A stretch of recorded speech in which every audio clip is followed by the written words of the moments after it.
Hello viewers, তোমরা কেমন আছো? আজকে আমি একটু চিকেন কষা বানাচ্ছি। আর বানাতে গিয়ে হঠাৎ মনে পড়লো একটা ভিডিও করলে হয়তো ভালো হয়, তাই করে নিচ্ছি। আসলে আমাদের বাড়িতে ম্যাক্সিমাম চিকেন কষা বানানো হয়, মানে আমি সেটা বানাই।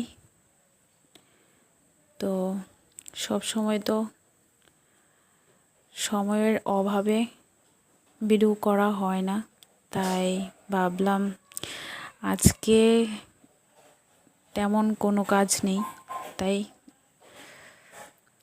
ভিডিও করছি আর সঙ্গে সঙ্গে বানাচ্ছি, আর এটা তোমাদের সঙ্গে শেয়ার করলাম।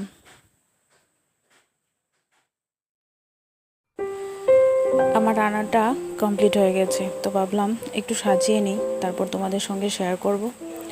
তো দেখো তোমাদের কেমন লাগছে, যদি ভালো লেগে থাকে তাহলে অবশ্যই কমেন্টে জানাবে। আর আমি তোমাদেরকে ভিউয়ার্স বলি, কারণ আমার ভিডিওগুলিতে ভিউ আসছে যতটুকুই আসছে, কিন্তু লাইক